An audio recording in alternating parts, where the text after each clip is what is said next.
A husband and 2 kids, a house with dogs, a private business, fame, and success. She had it all. Dr. Sievers, née Teresa Ann Grace, was no ordinary woman with a smile worthy of a magazine cover. A renowned physician, she made a name for herself in the field of alternative or, to be precise, holistic medicine. To many of her patients, she was a guru. Some may say Teresa's life was too good to last long. Dr. Sievers must have had enemies among big pharma executives, and ordinary greedy people must have been jealous of her wealth. So who was the one to reduce this thriving, prosperous woman to dust? The killer's true identity, as well as their motives, would become one hell of a shock. In 2015, Teresa was 46 and a paragon of a self-made woman. She was not your average physician, but a true icon for the proponents of alternative medicine. "I am passionate about empowering you to tap into the doctor within you," she'd tell her patients repeatedly. And the patients, in return, heaped praise on their doctor. Here are the words of merely one of them. "She was a tiny thing like you, and just as cute as a bug's ear. Uplifting, positive, full of energy.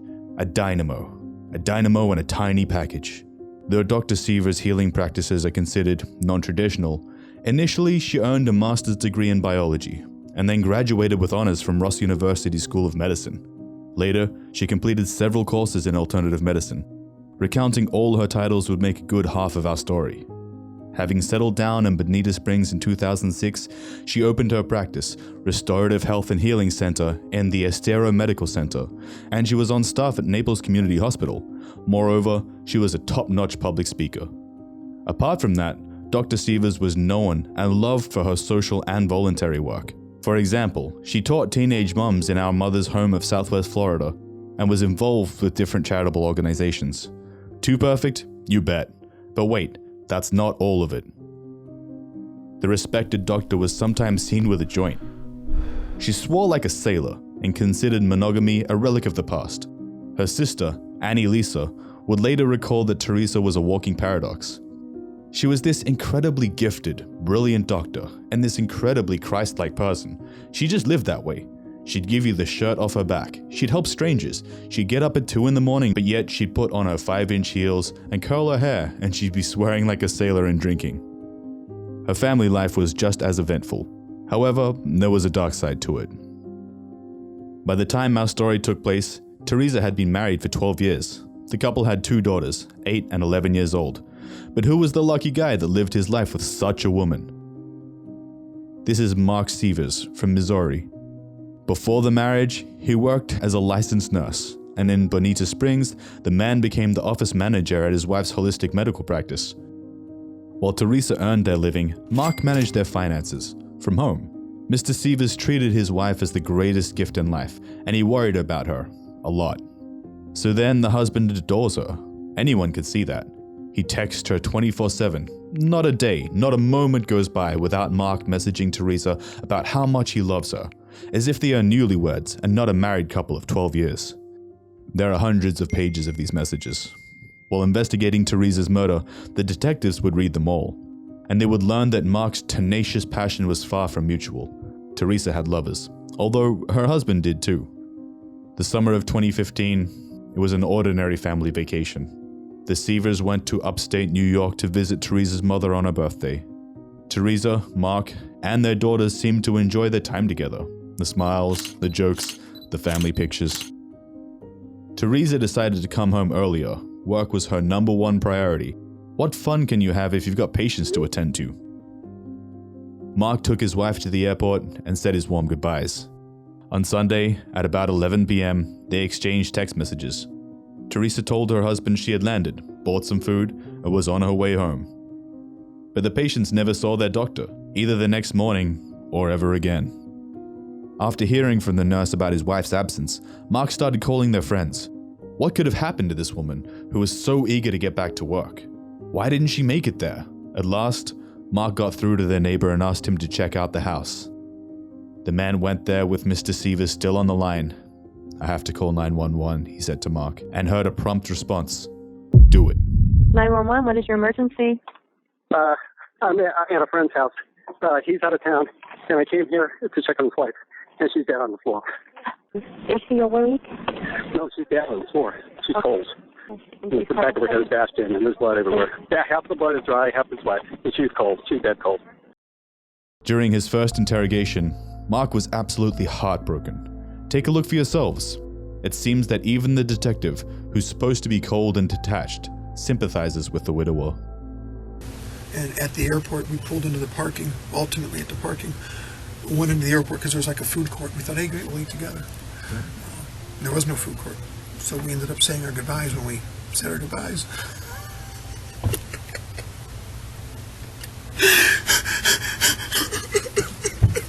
I took a picture of her saying goodbye, and we left. And she said to me, don't blow up my cell phone with text messages now. Willingly, Mark gave his phone to the police. Download anything you want, but find the killer. And the investigators did just that. Among the data found on Mark's cell phone, there were diary entries where he, in detail, described his life with Teresa and his growing frustration. The man did worry a lot. Their relationship was almost like an axis around which his life revolved, and Teresa had other things on her mind. While she was preoccupied with the healing practice, Mark constantly bombarded her with messages demanding intimacy. Once, Mark suggested a rendezvous at work. "I want to take care of you," he said. She did not write back. "I guess your lack of response is an answer in and of itself," he said. "Mark, I'm sorry, I'm in the middle of doing things," she responded. Later, Mark made a journal entry saying things were getting better between him and his wife. "Teresa and I are in a good place. She's been kissing me unsolicited for the past couple of days." It was written on June 24, not long before the murder. The reality was that after their 12 years of marriage, Mr. and Mrs. Sievers were practically fed up with each other. They experimented with other partners and engaged in swinging. At least, that's what the friends of the family told the investigators. So, maybe, one of those partners got jealous and committed the crime. The police came to a dead end. The investigators fixed their attention on the Sievers staff. That's when the name of Sandra Hoskins, the doctor's assistant, came up. She was the one who waited for Teresa at the clinic that unfortunate morning, the one who reported her absence. Sandra had been working for Teresa for 8 years, and her husband, Frank, as well. Mark Sievers fired him 9 months before the murder, and so Frank was interrogated too. Dr. Sievers ever come on to you in any sexually or connotative way, anything like that? No. Never had a relationship with her outside of work or anything like that? As for Sandra and Teresa, well, sparks were sometimes flying. Teresa's sister mentioned it to the police that lately Teresa simply couldn't stand Sandra. But over the years, last couple of years, she would say to me, "Sandra's driving me out of my, I'm going to censor everything because my sister was great for F-bombs, drive me out of my freaking mind." I also heard her say over the years that, Sandra was bad-mouthing Teresa. However, the conversations with Frank and Sandra led to nothing. Could it be a burglary then? But a large gun collection and $40,000 stored inside a safe in the Sievers home were left untouched. Burglary was out of the question then. As for the general public, people started talking about big pharmaceutical companies. The thing is, Teresa was not the only holistic doctor to die that year. The Americans extensively discussed a whole series of such deaths. Some doctors committed suicide, the others perished in car wrecks, and 4 healers were actually killed. Theories began to circulate that this was the way Big Pharma got rid of the competition.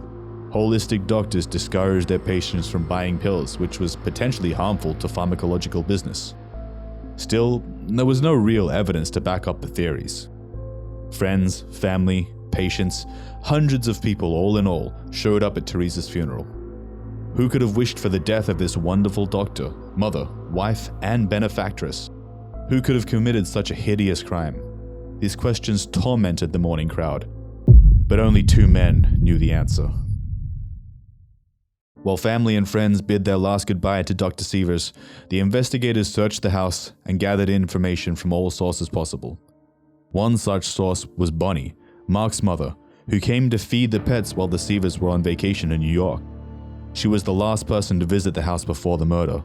That day, she had trouble setting the alarm, so she called Mark. He told her not to worry because Teresa was coming home soon anyway. Bonnie left without fixing the alarm. "This is a case in which 21st century technology became vital," said prosecutor Cynthia Ross. The investigators did indeed make use of modern technology. Mark could never imagine the things that the apt investigators would find in his cell phone. For instance, almost daily he talked to his childhood friend, Curtis, from Missouri. The two men often called each other brother from another mother. Turns out, these words were not just a pretty metaphor, but a secret code. The investigators concluded that upon hearing or reading the code phrase, or simply the word other, the friends actually switched to other devices. Both Mark and Curtis had burner phones that were used for lengthy and straightforward conversations. The friends would keep in touch every day, but then, on June 25th, their communication stopped. The last message came from Mark. "No need to call me. Hope you're having a nice day." But are these phone talks and messages somehow connected with the murder? The two of them could simply brag about swinging or share their macho secrets, couldn't they? Maybe Mark was just complaining to Curtis about the lack of attention from his wife. We can only guess, because about a week after Teresa's murder, Mr. Sievers hired a lawyer and refused to participate in the investigation any further. But help came soon enough. The detectives got a call from a man in far-off Illinois, and the man said he heard about one Curtis Wright and his suspicious trip to Florida on the weekend of the murder. The investigators picked up the trail. Now, they were twice as interested in Curtis. They went to Missouri, paid a visit to their brand new suspect, and checked his phone.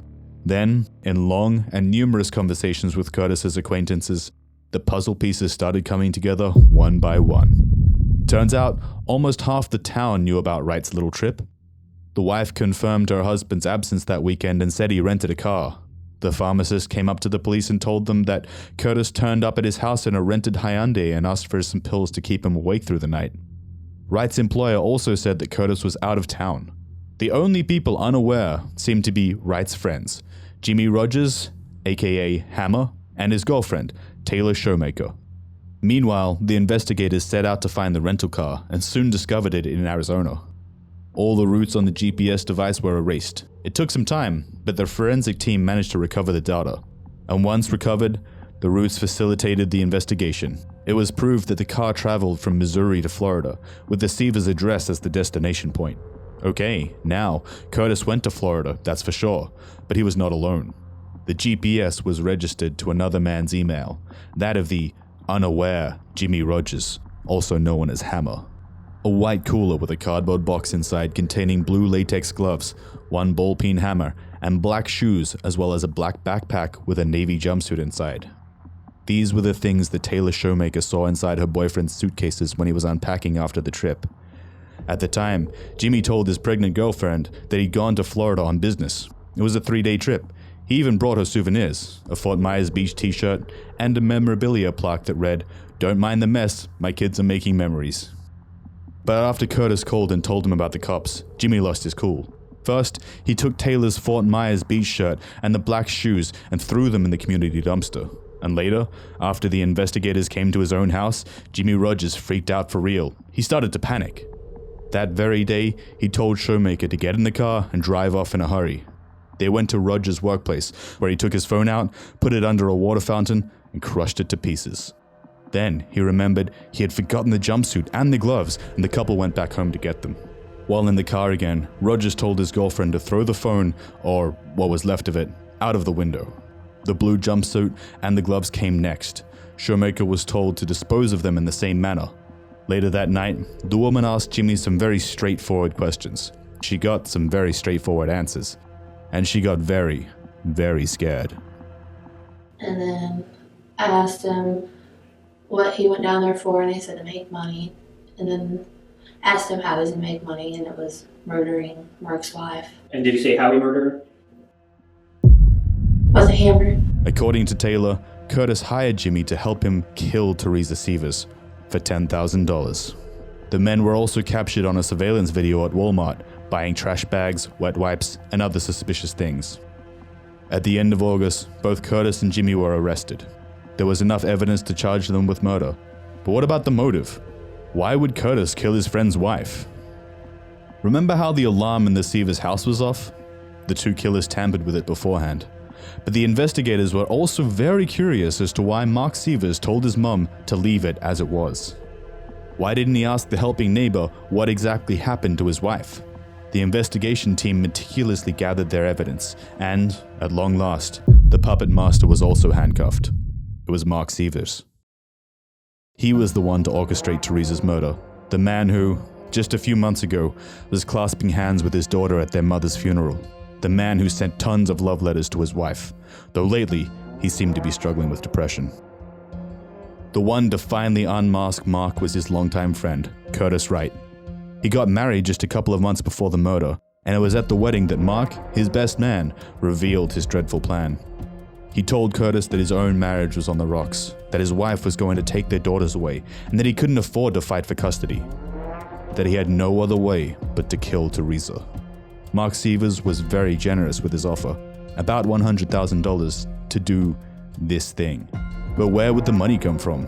Turns out, Mark cherished Teresa so much he had 5 life insurance policies, worth a total of $4.4 million in his wife's name. But why would Mark enforce such drastic measures? Was it his depression? He demanded more and more from his wife, and he was never satisfied. Not even the swinging experiments could fill the void. All his pleas for intimacy, all the never-ending messages, it was as if they disappeared into a black hole. At least, so it may seem to a man suffering from depression. Mark felt unimportant and ignored while Teresa was in the limelight, being the sole breadwinner in her family. She loved her high-heeled shoes and always had, as Mark himself pointed out, a perfect makeup. This contrast would erode his soul and grow like a tectonic fracture, and his depression would only amplify these emotions. But is it even possible that a mental state like this can cause a person to commit such a crime? People with clinical depression are 3 times more likely to commit crimes than the general population. This statement is based on the study conducted by Oxford University's psychiatry department. However, the scientists also emphasize that the overwhelming majority of depressed people are neither violent nor criminal and should not be stigmatized. The relationship between mental illness and violent crimes is often exaggerated, said Crystal Dielman, who is an occupational therapist and assistant professor at Dalhousie University, as well as an expert in mental health and criminal justice. However, mental illness is not a good predictor of violence. And in fact, people who have mental illnesses are quite vulnerable and are much more likely to be victims of violence than they are to be violent themselves. That being said, Mark's actions cannot be justified by his mental state or anything else for that matter. All the evidence was against him. In December 2019, a Lee County jury convicted Mr. Sievers of the first-degree murder of his wife. Jimmy Rogers and Curtis Wright were found guilty of second-degree murder. Apparently, they both hit their victim with the hammer. First Curtis, then Jimmy. Besides, these 2 men first met in a jail cell, though their previous crimes were not that brutal. Jimmy was charged with unlawful possession of a firearm, while Curtis was incarcerated after the police found a meth lab in his house. As for Mark, his record was clean. You can live with someone for many years, share a flat, an office, have kids with them, and still know nothing of the darkest thoughts that cross the mind of your significant other. It seems such things can only happen in elaborate psychological thrillers, but real life is full of plots Hollywood screenwriters can only dream of. The story of Teresa and Mark Sievers is just one of them.